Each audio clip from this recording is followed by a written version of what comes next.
Waiting notification. There we go. And we are live.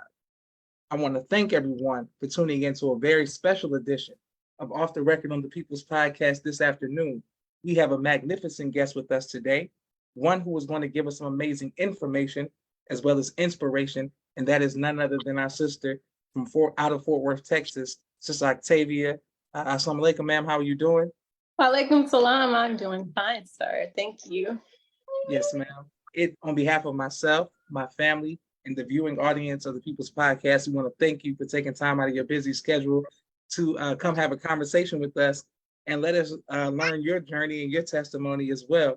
While we have this conversation, my sisters Miriam and Naima, who are both mothers, told me about your homeschool. Could you let us know about that? So I have 3 children, ages 1, 5, and 7. I started teaching my son, my oldest, who's 7, when he was probably like 9, 10 months. And I was just winging it, and I've been winging it since. No. And so that's how I actually started. Like, I taught him, how to read and everything. And I was introduced to the idea of homeschooling because whenever I came into the nation, I actually wasn't in the nation yet, but whenever, I think, how was I? Like 19, 20? I don't know. But I came home from college and I got a job at one of the Believers school in Waxahachie. And they homeschooled their children. They have 7 children, and that was mind-blowing to me because before then I never even had like an idea, or I never knew anybody who homeschooled their children. And like the stereotypes, like they're not gonna know how to be social and all of this stuff. And excuse me. And I saw these children, I'm like, they don't look like the children that I imagined in my mind. And just seeing how like well advanced they were compared to all of the other children, and then the lack of, not the lack, but like the sense of security that they had, like even like knowing things about sexualization and stuff like that. They didn't know certain stuff, and I'm like, well, I've been knowing about this stuff, and we learned about this stuff in public school like way before. And it's not that the teachers are teaching it, we're learning it from our peers. And for them not to know certain things, that inspired me. And I'm like, okay, I like this. I'm feeling it. And so that's what started my homeschool journey. I was working there at their school. And then I got, I had my son, and I was still working there while I was pregnant and a little bit after. But after a while, it started to be like, okay, I don't want to be here with other people's children if my child is at the house. And so I stopped working there. I don't remember how it happened, but that was that. And then, I see the children in the nation versus the children, in the world. And it's like, they know so much more. And it's like, I didn't know that children could learn so much information at such a young age. And so I started testing stuff out with my son. Like, he could do stuff before he could even actually talk. And so that was big for me. And like with family and everything like that, they didn't understand why I would do certain things or why I wouldn't allow my children to go certain places, or but I learned from these teachings that every single thing that we do goes into that child, like even during pregnancy. And so I knew that the environment had to be right. The people that I allowed in our environment had to be right. You got to be, you have to follow specific rules and all of the different, things that we have. And so, yeah, that's what started our homeschool journey. Just the inspiration behind that family. All praise due to Allah. Excellent. And we're glad to be a part of your journey. The People's Podcast. Right now, my sister Naima, Miriam, both sending greetings. A sister named Brianna, sister Victoria. And thank you everyone who continues to like, share, subscribe to the People's Podcast. Please let us know what city you're watching from, and we can't wait to put this on YouTube as well. Okay, now Sis Octavia, how do people sign up to learn about your homeschool journey? Where do they follow you at on social media? Well, I post on my, my regular page. It is Octavia, and then it's like a little face, an emoji face, but it's Octavia _X. And then we also have a homeschool page where I just upload things about our journey, different techniques and stuff that I learned about my children whenever we're having like difficult times, and like I find solutions and share them with people on there. I'm gonna start posting again real soon. But that page is Precious_Minds. Beautiful. Yes, ma'am. Now, what was it about the teachings of the Most Honorable Elijah Muhammad that stuck out to you that made you want to accept them? It was the discipline that I saw the brothers and sisters have, the structure that I saw being represented.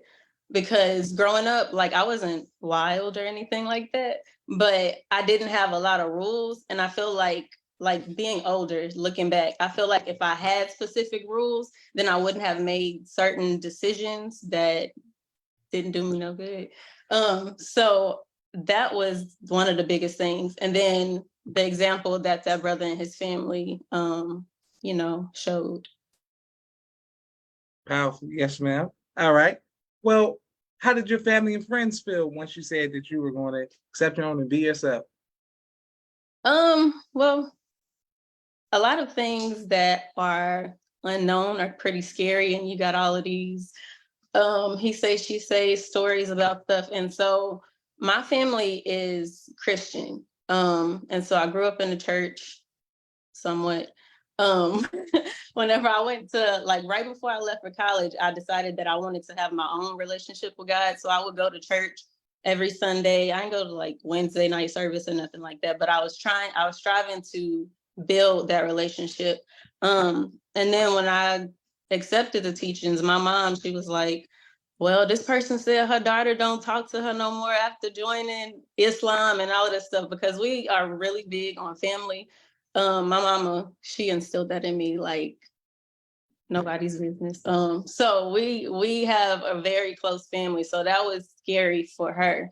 That was one of her biggest concerns, but there was never any like harsh, words or anything like that. It was more so fear than anything. Beautiful. Now, what advice would you give to the new registered believers from across the country as far as making sure that they keep it, peaceful with their family members once they join the nation? That's a good question. I would say not to try to, go back and forth, just be the example of what it is that you saw that was so great, so that they could see it. And eventually they'll come around. Like my mom and everybody, again, with my children, like, we don't eat pork and all of this stuff. And so for a long time, they'd be like, I want to buy the baby something. And I'm like, no, you can't do that, because you don't really read the ingredients on the labels and stuff. And so they started to learn like the labels and all of the different stuff so that they could buy them stuff. And so just being the example and showing your family that it's not really what they think, because most of the time they just guessing and going off of their own understanding. So giving them something to see. Beautiful. Yes, ma'am. And Sister Mariah, people showing you love all across the country. Thank you, Sister Mariah. Assalamu salam. And we can't wait to put this on YouTube. We're with Sister Octavia, and we're dealing with her homeschooling. Now, you have sons and daughters, correct? Yes, sir. My Yes, youngest is a boy, and then my middle child is a girl, and the oldest is a boy. So excellent. Yes. What has been the biggest difference between rearing sons versus daughters? So my son, my oldest son, that is, he is very like, he can be extremely focused, and he loves to compete. So he's competitive. And so, okay, I'll kind of rewind this. So recently, like within the last 2 years, they have been going to Sister Shahida's school, MMSEA. I don't know if you heard of it. And I put them there because I was, I had the baby and it was a lot going on and I couldn't keep up with like lesson plans and stuff like that. So I needed help. So, okay, side note, if you ever need any help and you feel overwhelmed, do not hesitate to reach out and get help from anybody, even if it's a website, if it's a person. Like, you don't have to do it all. Just give your children the proper resources and you'll be doing, good enough. But I put them there, and seeing them in that environment versus when I was teaching them solely myself, he thrives in an environment with children so that he can compete. Like if they're answering multiplication division problems, he's like, oh, mom, I did this one before everybody else did it. I got it right, and blah, blah, blah. And so he thrives in that kind of environment. Like, he likes to compete. He likes the challenge. My daughter, on the other hand, she's more of an artist, a creative like me. And so that it just kind of don't phase her. Like, her mind wanders. She'll be in class trying to make some clothes or something. And I'm like, ma'am, this is what you're supposed to be doing.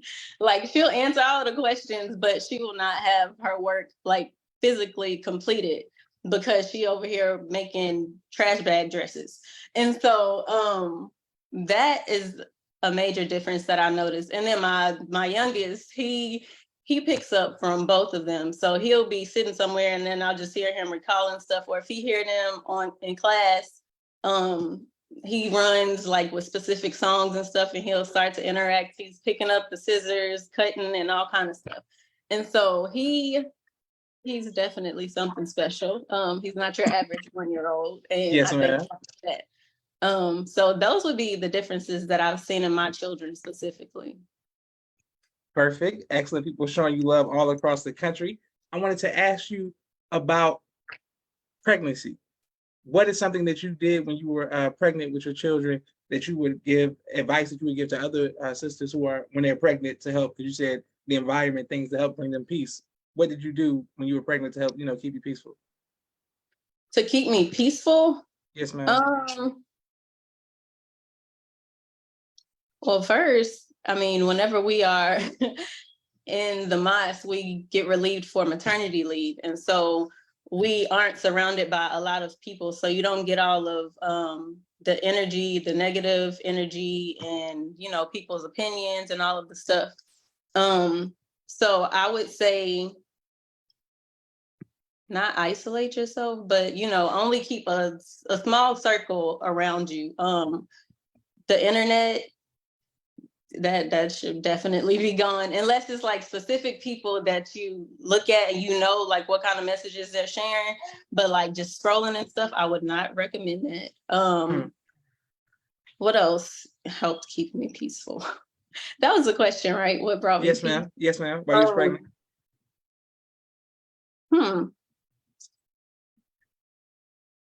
I'm not really sure. I'm reflecting on my pregnancies and I'm like, I don't know if it was all that peaceful.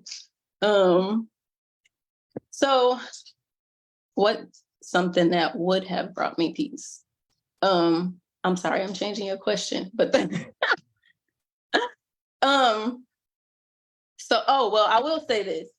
A lot of times whenever we are pregnant, you have all of these people telling you, it's back to the negative talk. You have all of these people telling you how your birth and your experience is gonna go and all of the stuff. Like whenever I was pregnant with my first child, I was breaking barriers. Like I was the first person to join the nation in my family. And so I was about to have this child and I'm learning about vaccines and all of the different stuff. And so whenever I told my granny and all of them, I'm gonna have the baby natural, my granny was like, girl, you ain't gonna do it with no medicine. And I'm like, no. And she like, you gonna need an epidural or something. And I'm like, no, I can do it. And she was like, I don't know. And I'm like, what did the slaves do? She was like, them some strong women. Or she was like, them was some strong women. And I'm like, I'm a strong woman.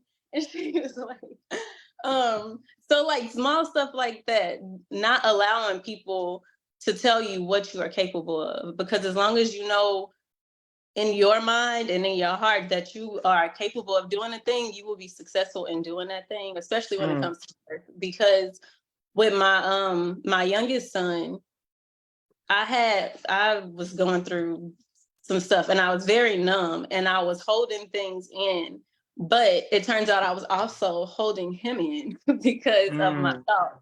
So our thoughts are extremely powerful when it relates to giving birth and stuff. Like it was my last midwife appointment and I was talking to her about some stuff and she was like, you need to talk to, your child's father about that. And I talked to him that night and the next morning I went into labor and, he came like within 2 hours.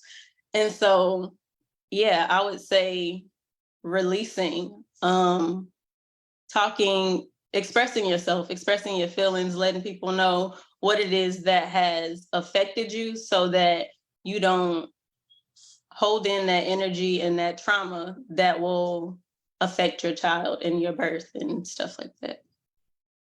Beautiful. All praises do so. Yes, ma'am. And a lot of the MGT who are watching have been some of the people who recommended you to come on my podcast as well as others. And I want people to know that you can always, message Joshua and Muhammad People's Podcast to recommend guests so we can learn this, because you had a positive impact on a lot of the women across the nation in and out of the country dealing with just being open. What advice would you give them about being open with their feelings and their emotions and processing what they have going on in their journey? Could you repeat that question? Yes, ma'am. What advice would you give to women about being open with their journey and their, feelings and emotions on how to process things so they won't hold things in, as you were saying earlier? So the first part of your question makes me think of, like, you said sharing it. Are you meaning like on social media and stuff? Or you it mean don't have just to be on social media. It can be within their friend group or womanhood, whatever, your sisters do, all that. Oh, okay. I would say, like, because I'm speaking from my personal experience, if it is from a spouse or with a spouse, mine was out of fear or not wanting conflict, because I'm not a confrontational person.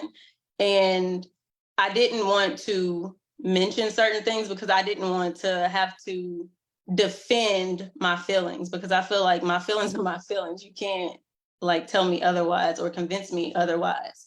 And so I would say, even if you do have those thoughts and those feelings of not being heard or whatever, I think that it's still very important that you get it out. Because ultimately it does more damage than good. Like, even if they don't understand completely, you have planted the seed and they will be able to, like, later down the line, recall whatever it is that you have said to them and be like, okay, maybe she was right. Or if they are doing something that you said they did, they'll catch it. So just speaking up and allowing them to know, or giving them the opportunity to know what it is, because sometimes they might not even respond the way that you think they're going to respond, because we be creating all kind of stuff in our head. Sometimes we be having whole storylines and everything. So that would be my advice. Excellent. All praises to a lot of people showing you love all across the country. Thank you, everyone who's watching Sis Octavia. Sister Audra says, Assalamu alaikum. Salam, Sister Audra. And thank you, everyone who continues to show love. And boom. And a sister said she's being firm. That was something that Sister Octavia taught her. Beautiful. Excellent. We have a quick 60-second commercial break for all of the sponsors of the People's Podcast, and we're coming right back to our Sister Octavia. We are grateful for every like, share, and subscription, and as well as anonymous cash apps. We thank you all very much, to everyone all across the country, and we're coming right back to Sister Octavia. A camera and a drone. He does television and film editing. Please reach out to him if you need any of those services. Sister Miriam's ABC I Love Me, children's book and coloring book, and now Spanish book. All three available on Amazon.com. Sister Naima's Stay on Point Dance Academy, LLC. She teaches ballet virtually to young girls all across the country, right here in the studios of Atlanta, Georgia. Brother Kenneth's bow tie maker extraordinaire. He'll ship you bow ties anywhere across the nation. Dr. Henry Carter's King Henry Turkey Legs, right here in Atlanta, Georgia.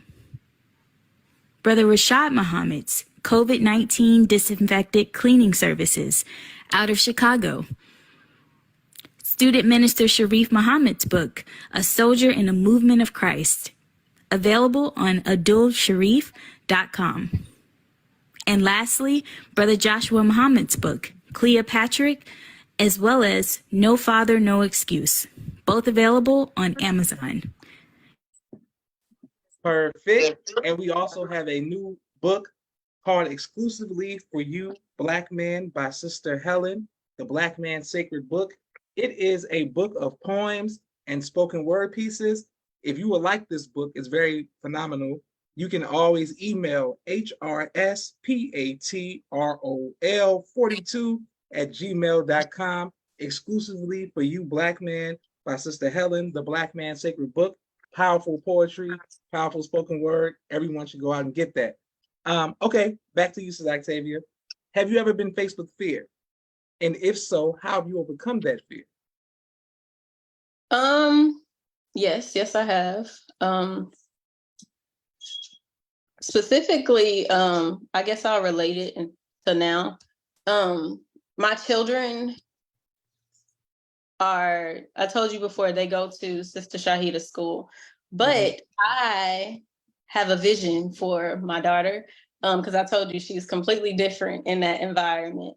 And so, being that I was recently divorced and we're still trying to figure out all of the stuff, and education is something that we have to agree on, I was kind of fearful of taking her out because that's not something that, he would desire for her. But I'm with my daughter all the time and I understand her on a deeper level and, stuff like that. So I was hesitant for a very long time, for a couple of months, on if I was going to keep her or if I was going to have to deal with this or, all of the stuff. So I prayed about it multiple times. I prayed about it a lot. And recently, like within the last couple of weeks, I got the okay from Allah. And so I'm like, I'm gonna do this. And then I'm gonna just trust him to handle whatever comes after this. Because for me, I told you she's a creative and all of this stuff. And I believe that she's more of a hands-on learner. And so I want to implement in her curriculum for this year and moving forward, of course, the core curriculum, like math, reading, language arts, all of that stuff.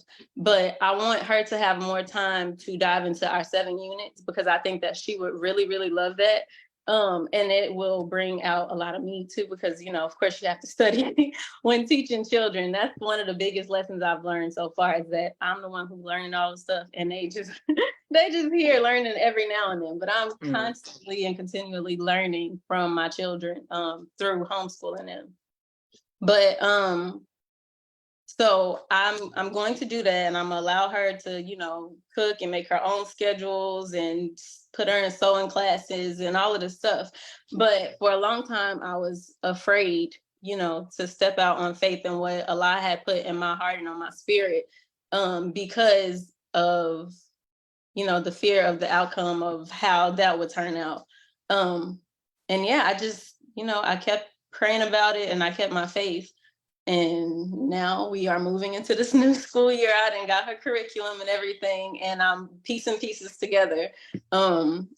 Like, even though some things, I can't afford to do, but I've been making, pulling strings. I guess you would call it bartering. Like, there's a sister here. My daughter wants to do ballet. You mentioned your sister does ballet too. And so she teaches ballet. She teaches her daughter. She was a dancer as well. And so one of her children need reading tutoring. So we are exchanging services. So being unique and creative in the way that we homeschool is also very necessary, because we may not have the means like financially all the time. So that's one of the things I'm grateful for, the flexibility of homeschool. Because in public school, you don't even see them. So it wouldn't even matter if you had things set up for them or not, when it comes to, the curriculum and if they want to do extracurricular stuff and all of that. So yeah, but this was about, how did I come over here? So yeah, I answered that. Yes, ma'am. Great response. And thank you all. And thank you very much for your transparency and honesty. We appreciate that on the People's Podcast. I wanted to ask you, you said you're an artist as well as a creative. What type of artist are you, ma'am? Well, I like to sing. I love painting, building things. I just like to use my hands. I like to, think of stuff in my mind and then bring it into fruition. So yeah, that's what I like to do. Anything that I can do with my hands. So yeah. Excellent. All right. So now we interviewed Akila yesterday, and she gave us a quick 16, but she gave us 32. She didn't give us a 16, she gave us a quick 32. Since you like to sing, is there anything that you would like to? If you want to, you can even let me finish it. You can even let me finish it. I have some videos on my YouTube channel. It's called Reflection of You. So, and it's your own music. No, I do covers, but you do covers. You do covers. I know that. Okay. Yeah, I used to make music when I was like 9, under the stairs with my friends.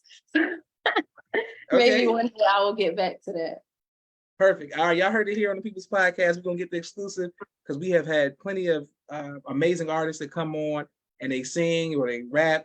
And now this is Octavia's locked into the People's Podcast. We look forward to her coming back and giving us some of her covers. Giving us some covers. Well, behind me are some of my favorite artists as well as favorite albums. And we always ask each guest that comes on, what's their favorite album of all time? As an artist and creative, what is your favorite album of all time? I don't have a favorite album. I do have like a favorite genre and a couple of favorite, artists. Okay, what you got? Favorite genre would be gospel, because I feel like, I was just telling my sister this the other day, like sometimes we don't have the words whenever we need to pray. And so like the music, the gospel music, a lot of the times it has like words to fulfill the feelings that I'm feeling, and I'm able to verbalize what I need to Allah. So it helps me express myself and in a way heal myself. So gospel music would be, one of my favorites. And then I love India.Arie, Tori Kelly, Becky J, Jasmine Sullivan, her, like, R&B. All right, well, I got India.Arie behind me for gospel.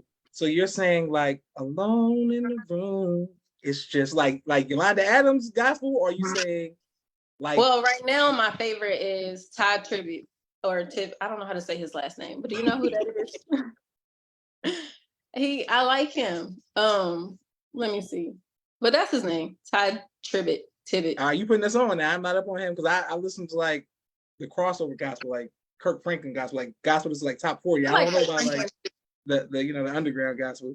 All right. And people are showing you love already. Says, yes, flexibility. Okay, boom, boom. Thank you. All right. Now, my next question for you, ma'am. What has been your greatest joy in life?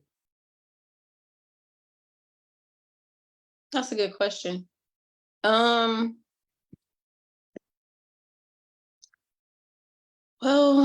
my life seems to revolve around my children. So I would say my children, just because whenever we become mothers, we have no handbook or anything. We have people that we can look at, but being a mother is like customized to you and your child. So there's nothing that anybody could tell you. Well, some stuff, but like you have to figure it out. It's something that you are constantly studying to become greater. And whenever you can see your child doing some stuff that you didn't taught them, or you see them handling a certain type of situation properly, like my children, they'll hit you with these teachings real quick, real nice. And I'll be so proud. I'm like, boy, you was listening. And so just seeing them evolve, that brings me so much joy. And to know that I did that, like with the help of Allah, I did that. So I would say that. Beautiful. Great. Yes, ma'am. What advice would you give to future mothers?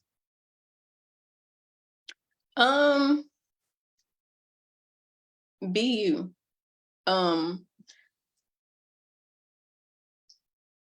Don't allow anyone's experience to be yours, or do not adapt other people's experiences or what they feel is necessary or ideal for a child. Because for me personally, I have, family that are not in the nation. And so what looks normal to me, or what I want to be normal, doesn't look normal to them. It looks excessive. And so I would say be strong as well in whatever it is that you believe and want for your children, so that because they're feeding off of us. So if they see you whimpering a little bit after you done beat this into them, then they're gonna be like, okay, like, does she believe it, or does she like what's going on? And so you have to be that example as well for your children. Like for me, it was hard in the beginning, like telling my granny certain stuff, like, Granny, you can't do that, because Granny is Granny. So you can't tell her too much or nothing. So we have to build up the courage to even enforce those rules with family member who you highly respect. And it can be scary. It can be very intimidating, but just, hold fast, trust in Allah, and know that if you doing it for Allah's, for him to notice it, or in his name, then don't worry about nothing else that anybody else got to say, or how they feel, or any of that. So that would be the advice that I give. Excellent. Yes, ma'am. Sis Octavia is giving us some amazing information as well as inspiration today. Thank you all who continue to watch. My uncle, Minister Jamil, says, Assalamu salam. Victoria says she loves the preacher. The gospel artist you were saying. Said Ty will get you right. Excellent. Boom. Every time. Every time, won't he do it? All that good stuff that y'all be saying. All right. So my next question for you, ma'am, is, boom, here we go. Yes. Once again, can you give us your social media so the mothers who want to follow your homeschool journey can go to it? So I have 2 Instagrams. My personal page is Octavia _X. And then our homeschool page is Precious_Minds. So PRECIOUS _MINDZ. S, not Z. And Yes, then I have a YouTube as well. And that is Reflection of You. And we do like little vlogs and stuff like that. So with you and the children? Yes, sir. Reflection of You. Okay. Listen, everybody, let's go get Reflection. I didn't know if that was your cover page where you were singing. I didn't know what was going on with Reflection of You. Oh yeah, it's a little bit of both. Yeah. Okay. Yeah. Got it. Yes, ma'am. Perfect. Well, I want to thank you, Sister Octavia, for taking time out of your busy schedule to come on the People's Podcast. You've been phenomenal. We've gotten a lot from you today. And I look forward. Getting me out of my comfort zone. I appreciate that. Oh, this just interview 1, because now that we know you singing, you already know you ain't got to worry about part 2. We're gonna have a whole list of songs for you to cover, and you got like gospel. We got some gospel requests we can put on there. Ain't no pressure. Thank you everyone who's watching. We're gonna put this on YouTube. Once again, may Allah continue to bless you, Sister Octavia, as well as the family. And thank you all the sisters who recommended Sister Octavia, who's constantly in my DMs and text messages. Yes, we got a good sister. We got a good sister for you, Josh. She should come on. She's inspiring the MGT and the homeschooling. Yes, we got Sister Octavia on. So that's a good thing. Yes, ma'am. This is Joshua Leonard Muhammad signing off for the People's Podcast. Assalamu alaikum, ma'am. And thank you all for watching.